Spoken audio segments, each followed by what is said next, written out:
Mayor Rex Gatchalian brought smiles to Valenzuela kids.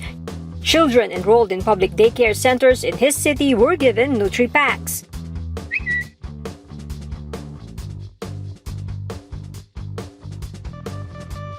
Daycare teachers prepared the bags, which were claimed by parents in schools. A total of 12,000 nutri-packs were distributed simultaneously in all daycare schools in Valenzuela. Parents flooded Twitter with photos of their kids, thanking the mayor for the special pack.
Thank you for watching Politiko TV. Please like and subscribe to our channel for more videos.